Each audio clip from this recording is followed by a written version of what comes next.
Why hello Chantians and welcome back to my channel. The heck, that's my actual channel intro. Not my podcast intro, my channel intro. It's why hello and welcome to another episode of First Chances with Chance. And in today's episode, we're going to be talking about drag. Well, no, not drag. Well, that can be talked about during it, because I guess you can say like part of the topic. Today's topic is androgyny, like using like dressing in women's clothing. So it kind of goes back to when I was younger too. So that is a plus.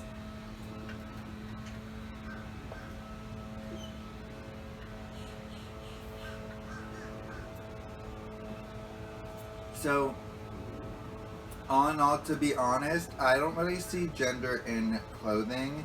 Like, I almost got into an argument with a lady at Target because of this. Because she's like, so we were at guest service, and I literally was like, I don't see gender in clothing. Oh no, I think I was at a register. Yeah, I was at a register one day, and I literally, like, she was buying clothing or something, like, something came up where I said, I really don't see gender in clothing. Oh, it was Christmas time. So I was she was asking if we had any more of the women's Christmas, like the, flannel sets in like, women's. And I was like, I really don't see gender in clothing. I don't think that those sets are gender specific. And then she went and pulled one up, and I was like, see, it says women's. And that's when I brought up, I really don't see gender in clothing, because like, it's just pretty much a like fabric sewn to be able to be worn. Not like a tunic. A tunic's practically just like a long, flowing thing of fabric wrapped around you. So, or is that a toga? Tunic is different. Yeah, it's the toga. I think the tunic is the skirt that the ancient Egyptians wore. I don't know. But yeah, like, I literally said, I don't see gender in clothing. It's like, there's definitely gender in clothing. I mean, I do get, like, girls' stuff is definitely more curved in. Like, why is it more expensive if it's less fabric? That's my question. Why is it more expensive for less fabric? And then she was like, it's definitely gender specific, and especially because they have to put enough fabric in the front for the boobs, this and the other, a lot, and like, really, a lot more brands are coming out, like, to be honest, with, in my opinion, like, a lot more brands I've noticed are coming out with more, like, non-gender specific, like, unisex clothing. Like, a lot of it, yes, is the way that they'd make men's clothing, but that's because there's a lot more space in men's clothing, yes, but at the same time, anybody really could wear that clothing. Like, you could be a guy and wear heels if you wanted to. You could be there's literally a guy that does it, like, wears heels to work. You could be a guy and wear a skirt. You could be a guy and, yeah, like, you could be a girl and wear men's clothing. Like, you guys know that, like, if you guys have watched my channel, then you guys know that I've done videos in, like, female stereotypical women's clothing. Like I've literally gone to the cover bar and like crop tops and everything, and like the stereotypical like clothing has to, like, I feel is eventually going to be cut down and be just where there's all like mostly unisex clothing.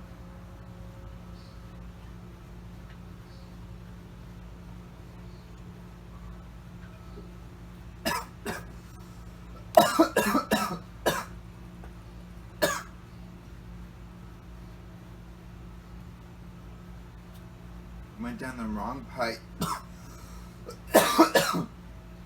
Didn't help that I already have a cough. But yeah, let's get into like the times that I've worn the like stereotypical women's clothing. Like it's for me it's not really androgyny, it's more, but like that would be like the category that you would categorize, that'd really be what you would categorize it under. Like Jeffree Star had the androgyny palette, because back in the day that's what it was, like it was androgyny, it was like you're androgynous if you wore women's clothing. But yeah, like I was saying, I really don't see gender in clothing. It's just is. Like if I like it, then I'm gonna wear it. Simple as that. Now I wouldn't go around wearing a skirt per se. Like maybe eventually later down the line I will. Like I definitely have worn like just a hoodie, and that's it. Like I've definitely done that. But like that was for, what was it for? Like a photo shoot, and it was long enough. Like I shaved my legs and everything. It's definitely different prep work than like just putting on regular clothing, for sure.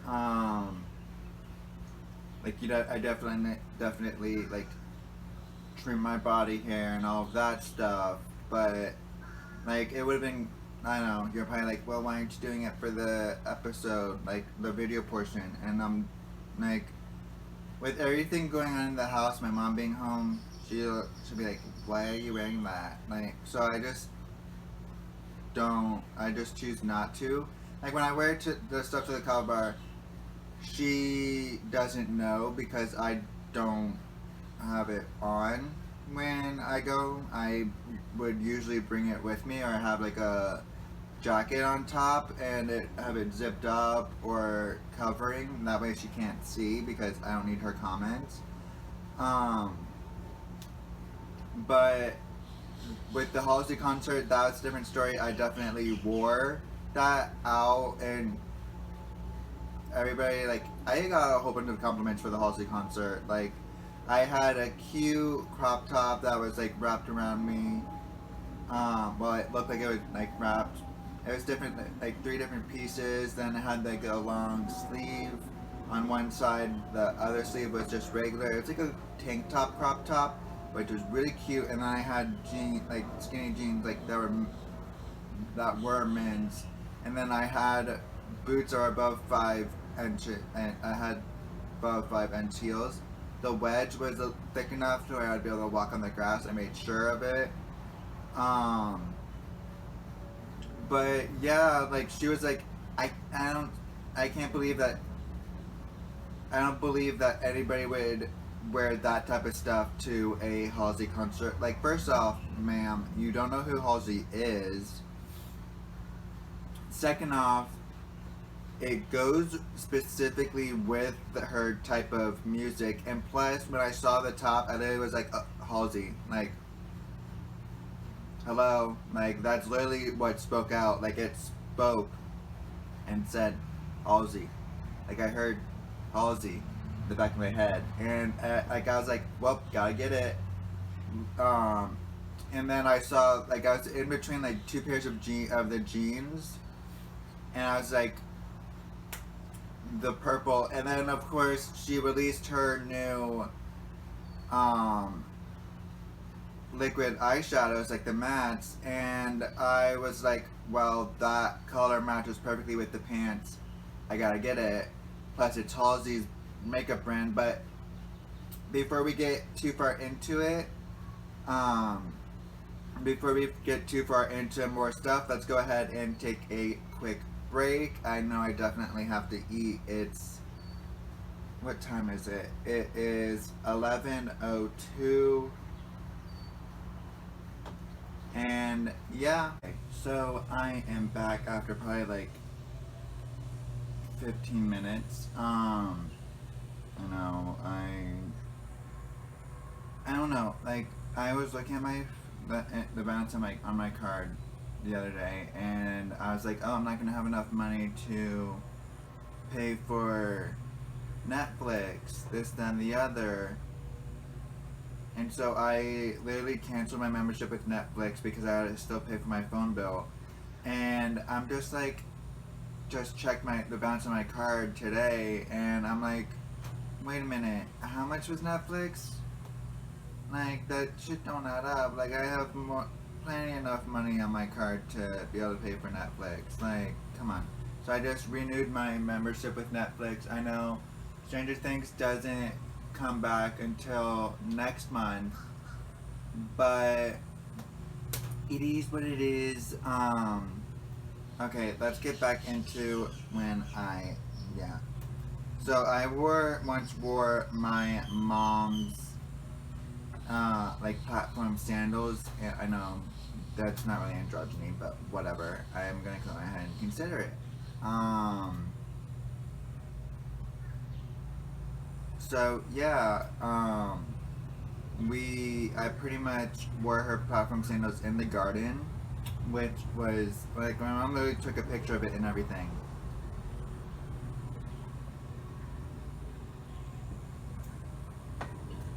Um, but actually, I never even told you guys what androgyny was, so. mm,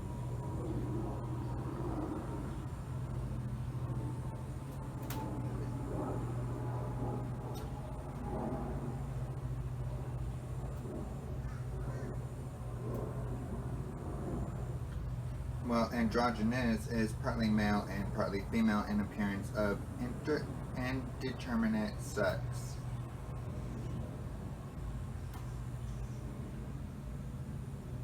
Um,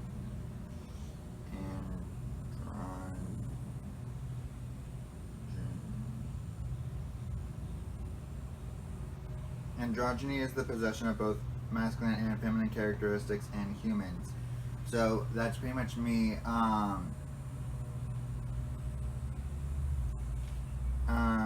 In comparison, hermaphroditism is the possession of both male and female reproductive organs in plants and animals.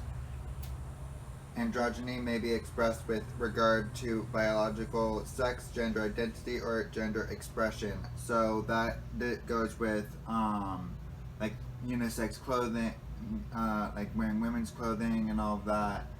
Um, Pretty much how, like, with me being non-binary, it's more of like self-expression with like the wearing of the opposite like the women's clothing. I really do feel like I'm just wearing it because it like feels right to me. um like, yeah, again, I do see clothing as just like a piece of fabric, not a piece. Not Peace does not have a T and an H. Um, but yeah, like it is so hot right now. What the fuck? But yeah, like I definitely, I guess, probably saw like I've always I maybe felt like that because like I guess wearing my mom's sandals, I didn't really see it as like an issue. I mean, evidently most guys wear, like, try on their mom's clothing, which really is doubtful. Just because it's in, like, movies and everything does not necessarily mean that it's true. Like, maybe the director did, but it's not necessarily true. Because, like, maybe the men will deny it, but, like, I know I've definitely worn my mom's clothing before, which, shocker, not. But for me, it's not really that big of a deal because, like I said, I see it as more like self-expression. Same thing like with drag, like that's another form of self-expression. So it's makeup. One thing that does kind of tick me off is like nowadays there's so many men wearing makeup. Like why can't you just like a lot of stores like Publix still say categorize put it in the female like the women's area, like with all the tampons and all of that. Like I get it, it's in the general area, like cosmetics and like nail polish and all of that. Like I get it, like women like the stereotypical woman will wear that stuff, but like will wear makeup, do her nails or get her nails done, and obviously tampons because period blood. But like they need to stop marketing it as just a woman's product because that's why men nowadays the men's department would market the face paint, like the war paint stuff. Like I forget what brand it is that does that, but honestly, that's because like men don't want to be like say that they're wearing makeup. They want to be like, oh yeah, I'm so masculine. I just cover up my blemishes with this stuff. Like it's perfectly okay for you to wear makeup. Like just because you're a straight male does not mean that you're not allowed to wear makeup. Like it's technically never was marketed for like just women. Like throughout the years it started being getting marketed for women, but in the ancient times, like the ancient Egyptians, the pharaohs, the men used to wear makeup. It's not something new.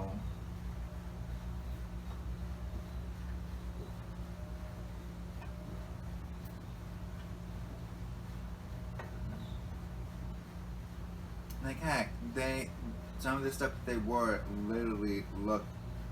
I want to say it was the tunic that was like resembled a skirt, like a nowadays skirt.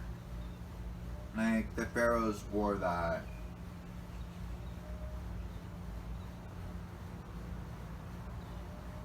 Like really? Like androgyny isn't something new. It's and like the fashion isn't something new. It's been around for centuries, millennia. Like it's really nothing new.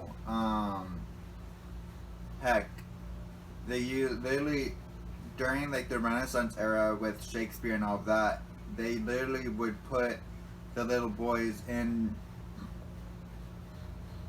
like the young adults, the young men, in like they were boys because their voice didn't drop yet. They didn't start going through puberty. Their voice was still higher pitched because women weren't allowed to work. So they like with the stage shows and everything, they put the boys in women's stuff or like the tighter clothing, which now is marketed as women's clothing,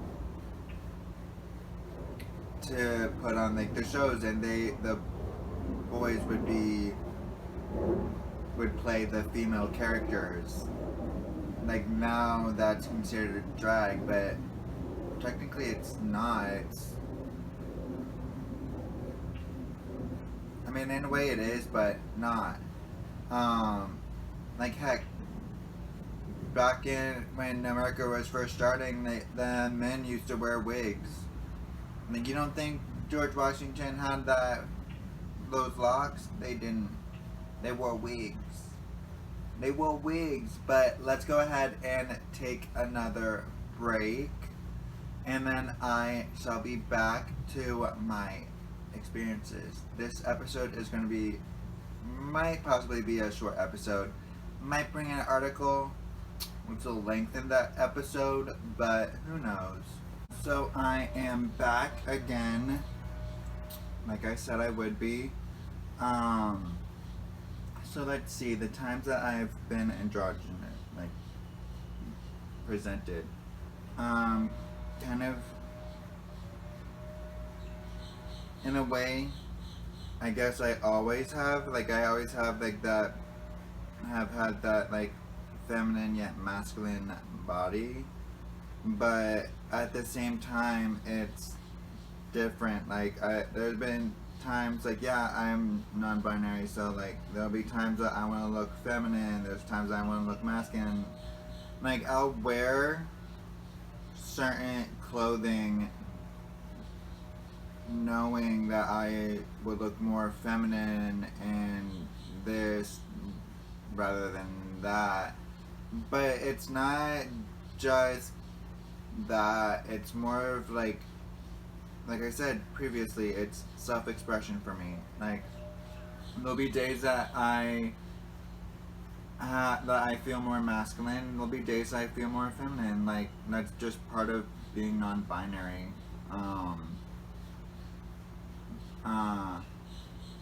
It really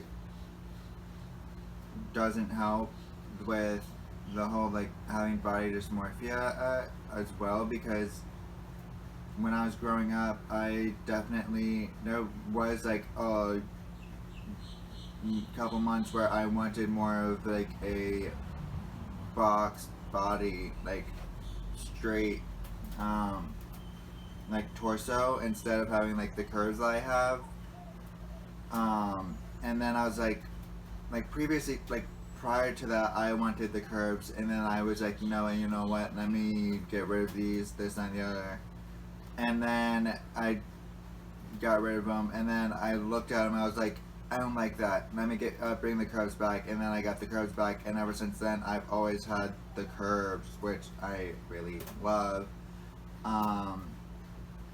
It doesn't help though with like body dysmorphia. Like every now and then it will spike, and I'll be like, well, I don't like my body, this and the other. Like,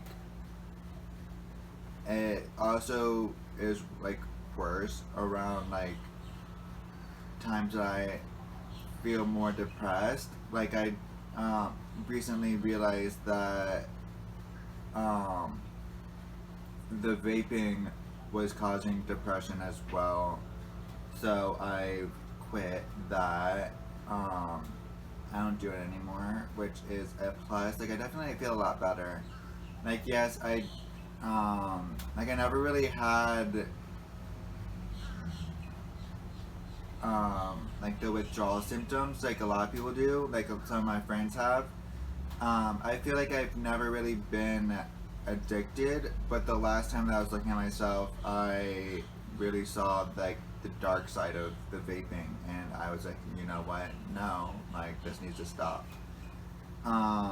Which I guess you could consider like an addiction, but like usually with an addiction there's the withdrawal symptoms, which I never had. Usually with that, I'm able to just, my body just sweats the whole thing out, which I'll wake up and be drenched in sweat, so that is a negative.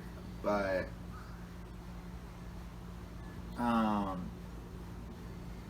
yeah, it really just depends on my, like, the mood that I'm feeling. Like, yeah, I do present androgynous, so that also went with the whole like non-binary. Eventually, with the article that I bring up, I will also like androgyny is also in like fashion as well. So definitely something that a lot of companies have been going into more recently. So yeah. Um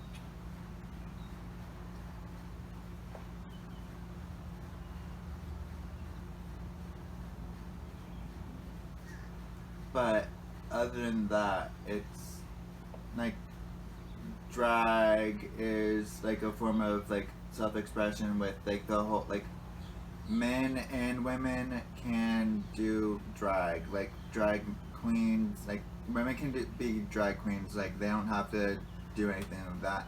Like drag makeup is more like dramatic than like your everyday makeup, so that's pretty much what it is. Like you're drawing on new brows, like higher up, making it look like your eye, like everything's like pulled back, like you got a facelift in a way. Um, it really just depends and everything. And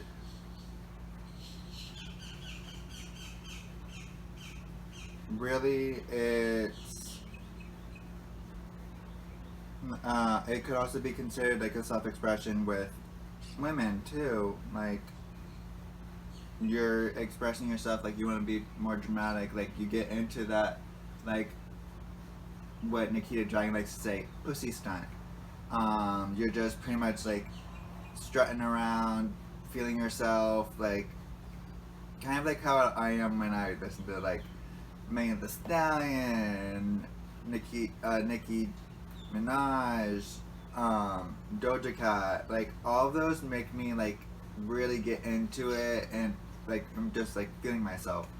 I usually before I film, I will listen to like some of them like before I even take like when I take a shower, to like pretty much like uplift myself, get myself into that like groove of like mm, mm, mm, like just feel myself type of thing. Um, it's really like those are the times like that's another way that I get like out of like the depression states, like phases, is like listening to like the uplifting music, singing along with it. It's for me, it brings my spirit back up when it's down, and it's just like super helpful. Um, but yeah, let's go ahead and get into some of the times that I've worn. Other times I've like presented more in like feminine, like with like the fashion and everything.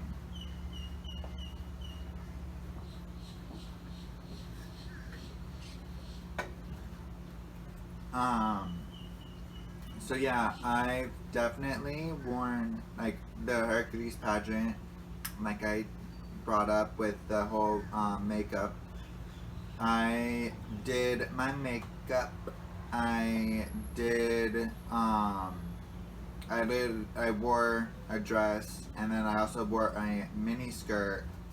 Was it a mini skirt, or can you consider it like a cocktail dress? I don't know. But I definitely um have like that what could be considered like presenting more like feminine and all of that.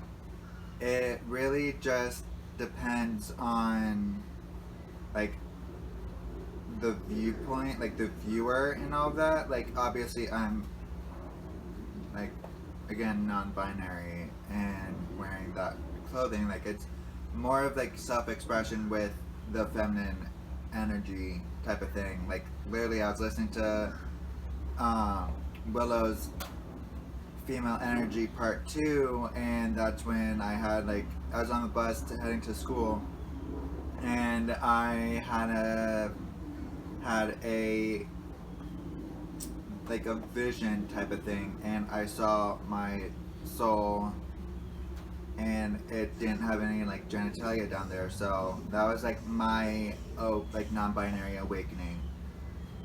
Um, like I've always felt like there's always been like a feminine energy. Like growing up, I always had that like feeling that like maybe I was supposed to be born a girl. But like I've always been confident in this body. It didn't help with like depression and everything that I am like middle school being like the time that I was still discovering myself. So yeah, but let's go ahead and bring like go and take a break, and then I will be right back again. This time I'll definitely bring in more of the times I was like presented more androgynous. So yeah.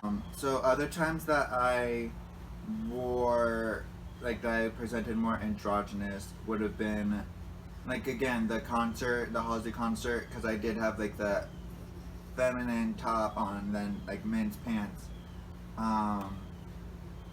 And when I say recently, like with vaping, it wasn't recent. It wasn't like recently. Recently, it was more of like the beginning of the year, around like March. So in a way, it is recent.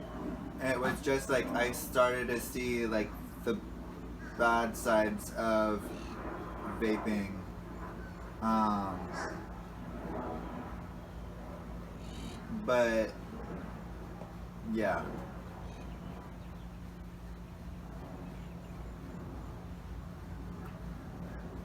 Um, so yeah, it was a lot with that. um, I definitely have um, worn like heels into one of my classes in the college I go to. Um, which I got a lot of compliments with that. I've definitely worn heels and everything to work, not to work, but to my job. Like when I was going shopping and everything. Like my birthday, I wore a black crop top. Not my, yeah, my last birthday, I wore a black crop top. I wore some heels, and I wore jeans, and yeah. But let's go ahead and pull up an article about the androgynous clothing. So 30 best androgynous clothing brands for all body types in 2022. Making gender neutral clothes mainstream. There's nothing better than androgynous clothing to avoid being cataloged by gender and all related stereotypes. Most androgynous clothing brands are designed to disguise the gender of the wearer. But there are gender-free clothing labels that allow the wearer to showcase where they see themselves on the spectrum of gender identification. The later, more gender-fluid clothing brands are ideal, and clothes change a lot, whether I want my outfit to be perceived as masculine or feminine. In this article, whether you're looking for men's silhouettes that flatter curves, masculine cuts for women, or just a clothing brand that eschews the concept of gender altogether, what clothes are androgynous? The fun thing about wearing androgynous clothes is that there's nothing wrong with them despite preconceived ideas. In the past, women were vilified for wearing trousers. Now it's the most normal thing you imagine. Similarly, if a woman puts a dress on, it won't burst into flames, it'll just look good. Sadly, that's taking such a long time for society to eliminate gender stereotypes and accept new fashion ideas. The binary concept of clothing is outdated within the confines of an otherwise groundbreaking industry like fashion. Queer and trans people of color have been subverting gender norms for decades. As the line between men's and women's clothing styles fades away, the category of androgyny clothing gets harder to pin down. By definition, the concept of androgynous fashion describes the middle of two extremes. Once the edges come together, what does the middle describe? In the past, it was easy to picture a selection of androgynous clothing. Think structured suits, loose shirts, lots of jeans, men's overalls. On the other hand, modern androgyny pushes towards a panoply of interconnected yet distinct approaches to fashion.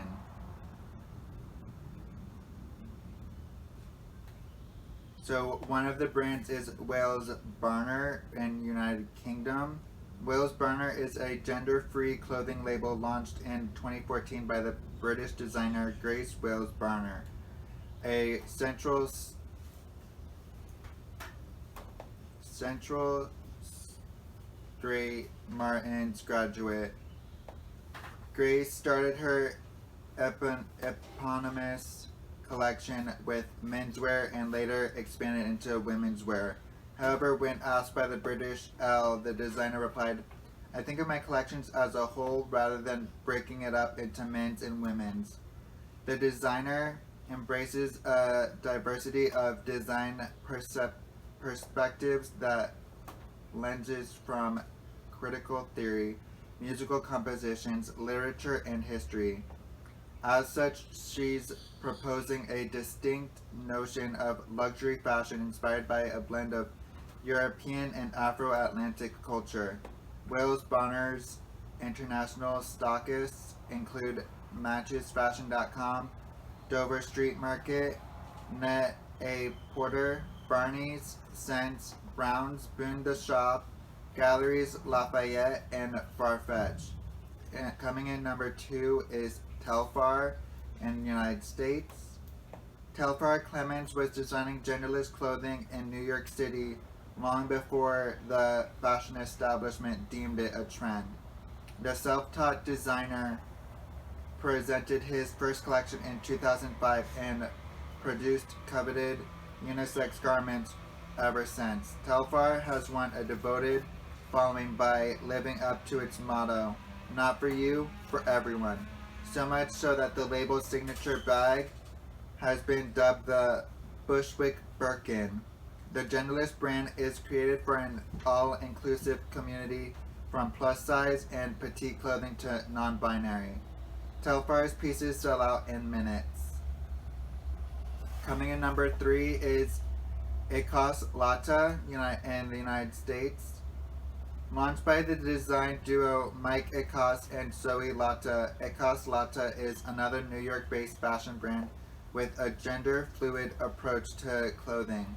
The designer, Zoe Lata, said that the aim here is to make the brand's lovers feel liberated from branding or marketing mechanisms that make people feel small. We'd like to offer an alternative, whether that's in self-image, body image, gender spectrum, identity, or color. With one of the New York's most exciting runway shows to watch, the unconventional fashion brand built a reputation for gender-neutral designs and casting diverse talent to walk their shows. Coming in at number 4 is One DNA in the United States. Described in the past as a fashion label defying social constructs, One DNA is a black and queer-owned clothing label from New York City. The brand stands out thanks to its gender-neutral pieces that break down menswear and womenswear boundaries without sacrificing style. The brand designs eco-conscious basics like sweatshirts, crewnecks, sweatpants, and tees, often imprinted with powerful messages such as "We should all be them."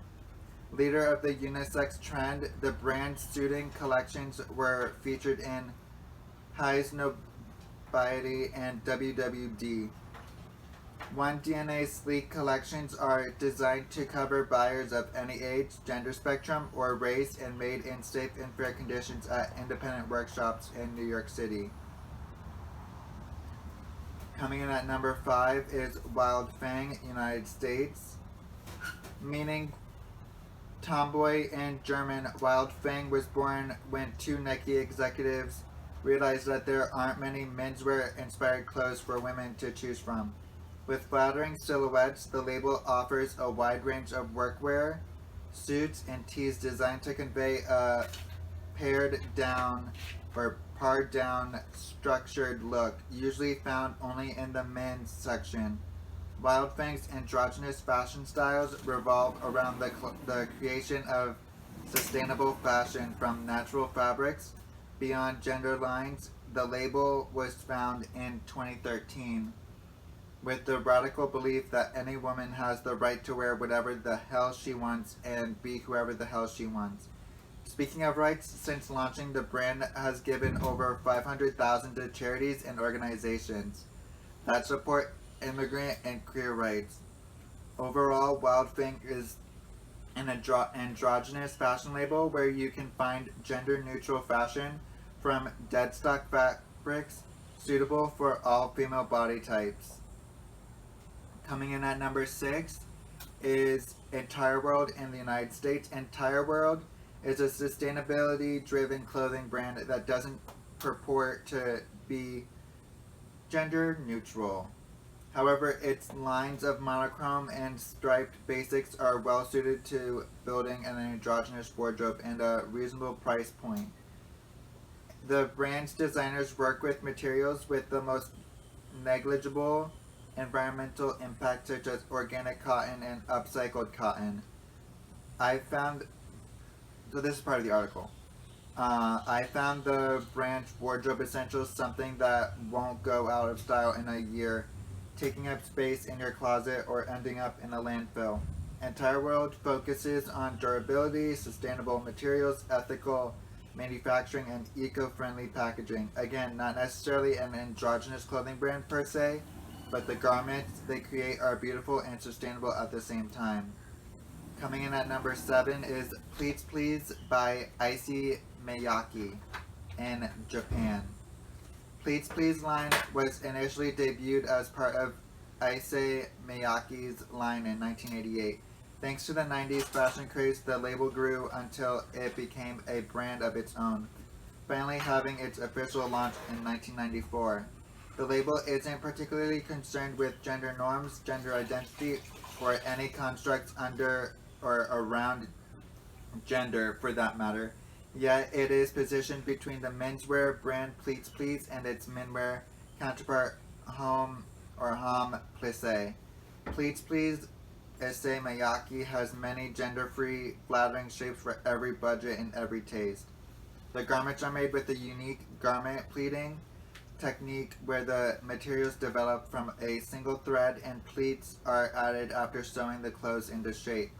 The brand's creations are super functional, no need to dry clean, and can be folded to a compact size for easy storage and carrying. Also, the designs are versatile, making them suitable for all kinds of daily settings. Comfortable and beautiful Pleats Please Issey Miyake's clothes reflect Issey Miyake's fundamental concept. Design is not for philosophy, but life. A concept derived from Japanese fashion. So we're going to go ahead and take a break from reading the article, and we will be right back. So I am back with number 8, which is Tibby, which is in the United States. For reimagined blazers and high-waisted slacks, look no further than Tibby, a place for fashion pioneers and gender-fluid fashion.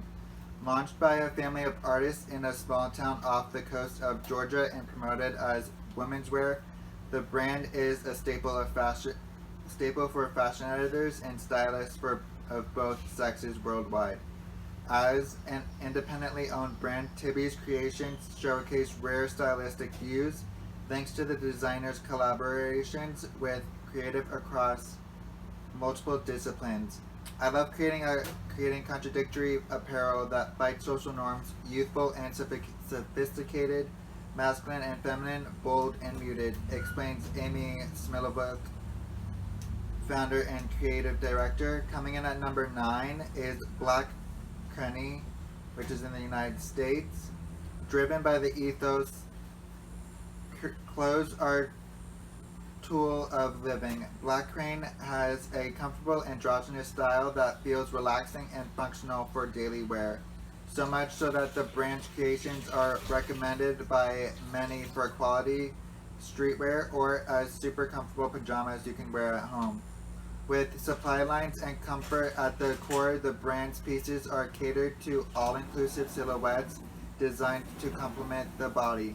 Most pieces are made from natural fibers, renewable and biodegradable, and colored with low-impact dyes. Also, the brand's eco-friendly pieces made from natural and organic materials come in a wide range of sizes. Also, to minimize waste, the brand produces only 2 seasons per year, following a cut-to-order production system. Coming in number 10, which is the last one I'm actually going to read the description for, and then do the outro, is Too Good, which is in the United Kingdom. Too Good is a London-based design studio co-founded in 2008 by sisters Faye and Erica Too Good. The designer's expertise in interior design, homeware, fine art, and fashion is a reflection by their obsession with not being constrained in the creative process by a single discipline. As such, Too Good's unique pieces defy categorization, allowing a natural movement between genres. A celebration of craftsmanship. Each piece takes its name, inspiration, and cut from a traditional trade. The metalworker jacket, the stonemason trouser, and so on. With over 60 stockists worldwide, including Selfridges, Farfetch, Dover Street Market, and Matches Fashion, Too Good's androgynous clothes have become a fierce weapon for those seeking to showcase stylistic freedom through unisex outerwear looks. So 11 is Rad Harani, which is in Canada. 12 is Nudie Jeans, which is in Sweden. 13 is Bode, B-O-D-E, which is in the United States. 14 is Older Brother, which is also in the United States. 15 is Charles Jeffrey Loverboy, which is in the United Kingdom. 16 is Riley Studio, which is in the United Kingdom. 17 is Official Rebrand, which is in the United States. 18 is Official Rebranding. Yeah, I just read that one. Why is it? I don't know. It makes no sense. 19 is IJI, or IJJI, which is in the United States. 20 is No Sesso, which is in the United States. 21 is Cilium, or aka Tilly and William, which is also in the United States. 22 is Flavnet, which is in the United States. 23 is Androgyny, which is in the United Kingdom. 24 is Via, or VEEA, which is in the United States. 25 is Big Bud Press, which is in the United States as well. 26 is 69, which is also in the United States. 27 is Sharp Suiting, which is in the United States as well. 28 is Muttonhead, which is in Canada. 29 is Not Equal, which is in the United States. And 30 is Gender Free World, which is in the United States. So most of the brands are either in the United Kingdom or in the United States, but let's go ahead and do the outro. If you guys want to text in or leave a voicemail to the podcast, you could text or leave a voicemail to 561-320-57085. Again, text or leave a voicemail to 561-320-7085 for the podcast, or leave a DM on First Chances with Chance on Instagram, or if you guys are watching this on the YouTube portion of it, just comment down below. Bye guys, love you!